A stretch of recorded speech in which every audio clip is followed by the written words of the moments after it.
안녕하세요. 저는 대입 재수생입니다. 고3 때 충격적인 일로 수능을 망쳤었습니다. 다름이 아니라 엄마가 바람을 피운 일이었습니다. 저희 담임 선생님과 바람이 났습니다. 담임 선생님도 유부남입니다. 그 일로 저는 수능 시험을 망쳤었고 결국 재수를 선택하게 되었습니다. 그만큼 제게는 충격적인 사건이었죠. 당시 담임 선생님은 30대 초반인데 결혼한 지 1년 정도밖에 되지 않았습니다. 그런데 우리 엄마랑 바람이 난 것입니다. 처음 사실을 알게 된 것은 우연이었습니다. 고3이라 학교 끝나면 바로 학원을 가야 했습니다. 그래서 저녁을 먹을 시간이 없었습니다. 특히 화요일에는 특강이 있었죠. 그래서 엄마 차 안에서 저녁을 해결했습니다. 주로 컵밥이나 도시락 같은 것이었죠. 그런데 그날은 도시락이 없었습니다. 주문이 많아서 준비가 늦어진 것이었죠. 그래서 저를 먼저 태우고 가게로 왔습니다. 엄마 차 안에서 저는 잠시 기다렸고 엄마가 음식을 가지러 갔습니다. 그때 엄마가 전화기를 놓고 간 것이었죠. 그때 제 전화기 데이터가 없었습니다. 저는 엄마 전화기로 핫스팟을 연결하려 했지요. 그런데 엄마의 카톡 알람이 보였습니다.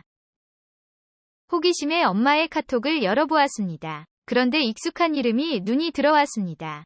다름 아닌 저희 담임 선생님이었습니다. 담임과 제 진로를 놓고 상담을 한 것 같았습니다.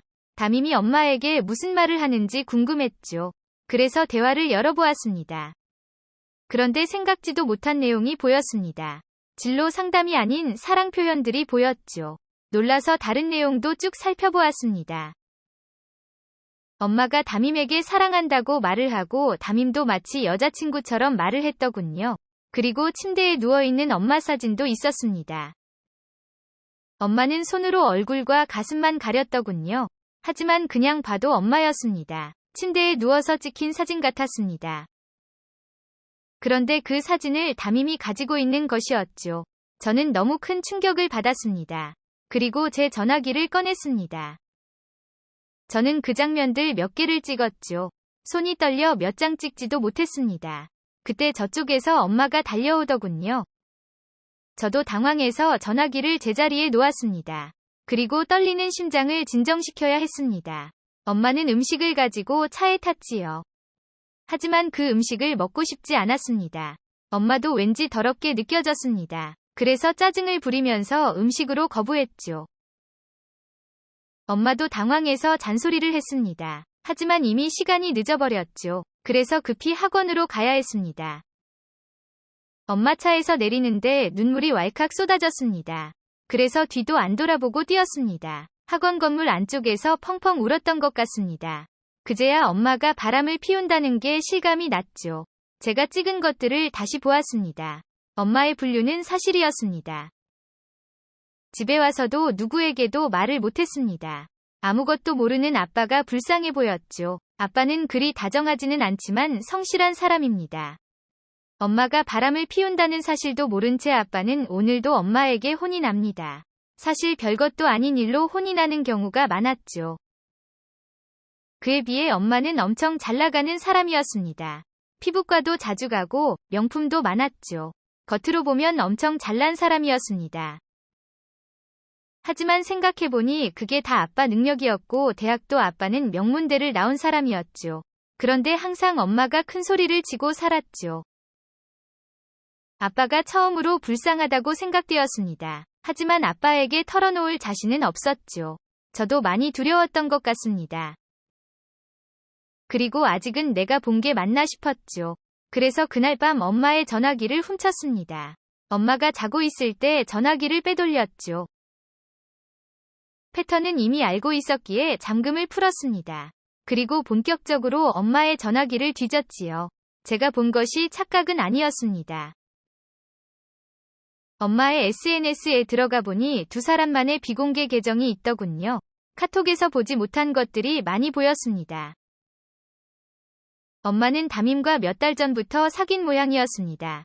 두 사람은 서로의 신체 사진을 주고받았고 침대에서 사랑을 나누는 영상도 있었습니다. 영상을 보면서 절로 욕이 나왔습니다.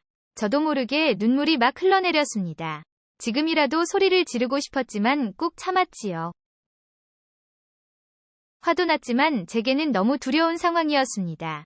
뭘 어떻게 해야 할지 모르겠더군요. 일단 그 모든 것들을 캡처해서 저장했지요.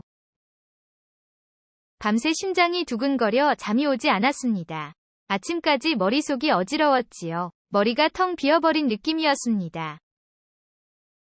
다음 날도 엄마는 평소와 다르지 않았습니다. 그런 엄마의 얼굴을 보자 짜증이 일었습니다. 괜히 아무것도 모르는 아빠에게도 짜증이 났습니다. 이걸 아빠에게 털어놔야 하나 고민이 되었습니다.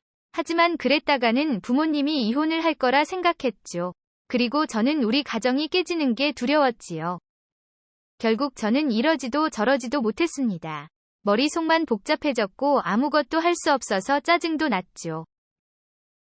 그래서 아침부터 짜증이란 짜증은 다 냈지요. 부모님은 영문을 모르는 표정이었죠. 저는 화가 나서 그대로 학교로 왔습니다. 그런데 그곳에서 더러운 그 놈을 보았습니다. 그 놈은 제게는 유독 친절한 편이었습니다. 그런데 그 이유를 이제는 알고 있지요. 그 놈의 이유 없는 친절이 화가 났습니다. 처음으로 담임에게도 대들기 시작했지요. 친구들도 제게 왜 그러냐고 물었습니다. 수업 시간에 아무 말도 귀에 들어오지 않았습니다. 머릿속에는 온통 그 더러운 장면이 떠올랐지요. 하루 종일 책상에 머리를 박고 있었습니다. 몸이 안 좋다는 핑계로 학원도 빼먹었습니다. 지금 상태로는 학원도 소용이 없을 것 같았죠. 엄마는 어디가 안 좋은지 계속 확인을 했죠. 하지만 그런 엄마의 관심이 더 싫었습니다. 엄마의 목소리, 손짓 하나하나가 더럽게 느껴졌죠. 퇴근하신 아빠의 목소리도 듣기 싫었습니다. 다음 날도 제 상태는 전날과 비슷했던 것 같습니다. 정말 눈만 뜨면 눈물이 났고 머리가 아파왔습니다. 엄마의 전화기만 울려도 신경이 곤두섰지요. 불과 며칠 만에 정신이 피폐해지는 느낌이었습니다. 결국 엄마가 제 방으로 들어왔습니다. 제게 짜증을 내면서 도대체 왜 그러냐고 하시더군요. 인생에서 제일 중요한 시간을 망칠 생각이냐더군요. 저는 그런 엄마의 당당함에 분노가 치밀었습니다. 내가 누구 때문에 이렇게 망가지고 있는데 저렇게 큰 소리를 치나 싶더군요. 그래서 엄마에게 나가라고 소리를 질러댔습니다. 그러자 엄마도 지지 않고 소리를 치더군요. 그때 홧김에 제가 본 것을 말해버렸습니다. 어떻게 담임이랑 바람을 필 수 있냐고 말했죠. 순간 엄마가 엄청 당황해하더군요. 저는 그대로 제가 저장한 것들을 보여주었습니다. 엄마는 오해라고 변명을 했지요.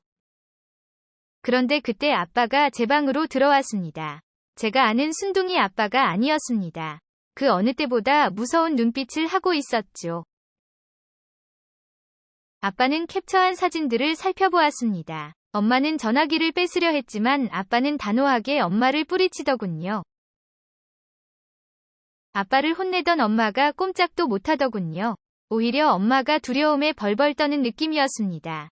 방 안에 순간 정적이 찾아올 정도였지요. 저는 그제야 아차 싶었습니다. 아빠는 차분하게 사진들을 넘겨보았습니다. 오히려 차분한 아빠의 모습이 더 무서웠죠. 아빠는 그대로 엄마를 데리고 밖으로 나갔습니다. 정말이지 저는 무서워 죽는 줄 알았습니다. 하지만 몇 시간 뒤 아빠가 집으로 돌아왔습니다. 그리고 오랜만에 저를 꼭 안아주셨습니다. 제게 많이 힘들었겠다고 위로를 하셨죠. 중요한 시기인데 미안하다고 하시더군요. 그 순간 복잡한 감정이 올라왔습니다. 하지만 아빠만큼은 제 편이란 생각이 들었지요. 그제야 저는 긴장이 확 풀려서 엉엉 울었습니다. 아빠는 너무 차분한 표정으로 말씀을 하셨죠. 엄마와는 헤어지게 될 거라고 하시더군요. 엄마가 미웠지만 그 순간은 너무 슬펐습니다. 아빠는 제게 엄마와 살고 싶냐고 물었습니다. 제가 원하는 대로 해주고 싶다고 하셨습니다.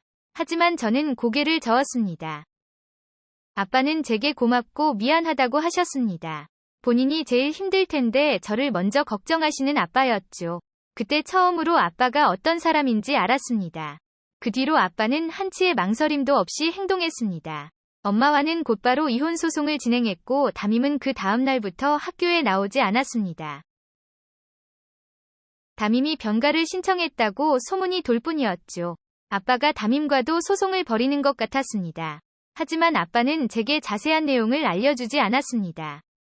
이건 어른들의 일이라면서 아빠 혼자 해결했죠. 그리고 엄마도 외가로 가서 집으로 오지 않았습니다. 어느 날 아빠는 엄마와 이혼을 했다고만 말해주시더군요. 담임도 얼마 후 학교를 완전히 그만두었다더군요.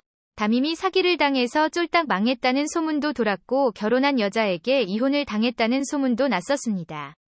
자세한 내용은 여전히 저도 알지는 못합니다. 아빠는 그저 남의 가정을 망친 대가를 치렀을 뿐이라더군요. 저도 더 이상 물어보지는 않았습니다. 상황은 정리되었지만 멘탈 회복은 쉽지 않았죠. 덕분에 제 성적은 엉망이 되어 있었습니다. 뒤늦게 공부를 다시 했지만 회복이 쉽지 않았죠. 아빠는 어른들 잘못으로 제가 피해를 봤다시면서 원하면 유학을 보내주시겠다고 하셨습니다. 하지만 저는 아빠 곁을 떠나고 싶지 않았습니다. 그래서 다시 마음을 다잡고 재수학원에 나갔습니다. 엄마와는 가끔씩 통화는 하고 있습니다. 아빠는 엄마를 미워하지 말라고 하셨습니다. 아빠와는 끝났지만 저와는 천륜이라고 하셨지요. 그래서 만나고 싶으면 만나고 오라고도 하셨습니다. 하지만 지금은 그러고 싶지가 않았습니다. 그래서 가끔 통화를 하는 것이 전부였습니다. 그때마다 엄마는 점점 제게 하소연을 했습니다. 10수년 만에 일자리를 구해서 일을 한다고 하더군요. 아빠 덕분에 누리던 것들이 모두 사라진 엄마였죠. 이제 명품 옷도 없고 피부과도 못 다닌다고 했지요. 그래서 많이 힘들어 하시는 것 같았습니다.